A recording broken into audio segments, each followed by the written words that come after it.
রাজশাহীকে শান্তির শহরে রূপ দেওয়া, কোনো চাঁদাবাজি নয়। রাজশাহীকে শান্তির শহরে রূপ দেওয়া হবে বলে জানিয়েছেন ভূমিমন্ত্রী মিজানুর রহমান মিনু। শুক্রবার সকালে রাজশাহীর সার্কিট হাউজে বিভাগীয় কর্মকর্তাদের সাথে মতবিনিময় সভায় যোগদানের পূর্বে গণমাধ্যম কর্মীদের সাথে কথা বলার সময় এ মন্তব্য করেন তিনি।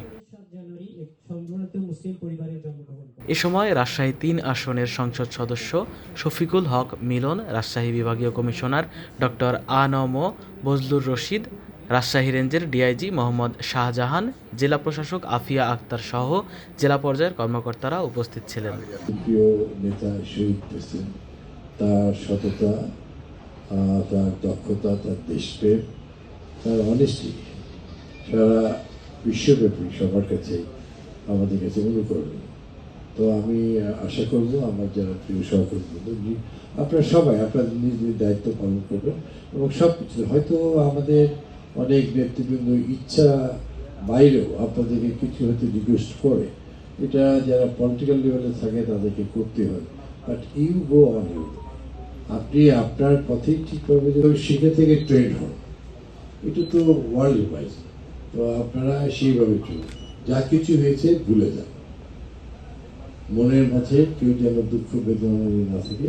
আইন তার নিজস্ব গতিতেই চলবে, যারা অন্যায়ের সঙ্গে ছিল তাদের আইনের অনুযায়ী ব্যবস্থা, যারা সততার সঙ্গে কাজ করছেন দেশের জন্য, তারা আপনারা দেশকে আরো সুসংগঠিত আইনের দ্বারা নিরাপত্তা দেওয়া সবচেয়ে বেশি।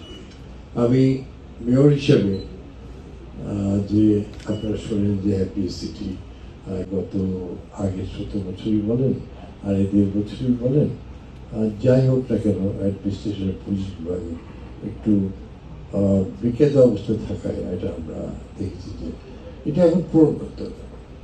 এখন খুব দ্রুতই হোম মিনিস্ট্রি ব্যবস্থা নিচ্ছে আমাদের মাননীয় প্রধানমন্ত্রী, এটা সবসময় তো মানে সবসময় 18 ঘন্টায় তিনি মাঠে কাজ করবেন। আমি আশা করছি এটা আপনারা নিরাপত্তা এবং যে যতই ধরনের অনুরোধ হোক না কেন, আমার সন্তান যদি কোনো বিপদ করে ইউ ফার্স্ট আপনার ব্যবস্থা নেবেন, সে যেই হোক। এটা আমাদের সবার প্রিয় একটা নিরাপদ নগরী, এটা শান্তির নগরী করতে আমাদের সবচেয়ে অতি দ্রুত। তো যাই হোক, আমি খুবই খুশি হয়েছি আপনারা আপনাদের অনেক প্রতিষ্ঠান এটা আসলে পরে আমাদের বাংলাদেশ আমাদের সবার, এখানে আমরা আমাদের যার যে কাজ আছে বিভাগীয় অ্যাডমিনিস্ট্রেশন, জেলা অ্যাডমিনিস্ট্রেশন, তারা অত্যন্ত সুন্দরভাবে তারা আগামী দিনে রাজশাহীকে এগিয়ে নিয়ে যাবে। আর আমাদের মাননীয় প্রধানমন্ত্রী জনাব তারেক রহমান সাহেবের নির্দেশ সততা এবং নিষ্ঠার সঙ্গে জনগণের সেবা করা, কোনো শাসন নয়, আমরা জনগণের সেবা করতে চাই। তো সেইভাবে ইনশাল্লাহ এটা কেবল তো শুরু, আপনাদের সঙ্গে কথা হবে ইনশাল্লাহ, এবং আমরা ভালো কিছু করব আমাদের দেশের নাগরিকের জন্য, রাজশাহীবাসীর জন্য। আমি আমার যে নির্বাচনী ওয়াদাগুলি করেছি তা সবই পূরণ করা হবে ইনশাল্লাহ খুব দ্রুতই।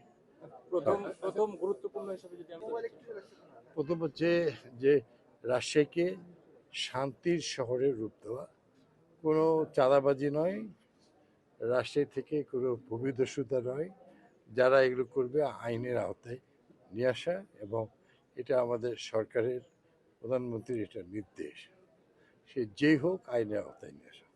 ভাই যারা এই পর্যন্ত হ্যাঁ, তাদের বিরুদ্ধে প্রশাসন ব্যবস্থা নিচ্ছে, এবং যারা দোষী তাদের আইনের মাধ্যমে তাদের ব্যবস্থা নেওয়া হবে।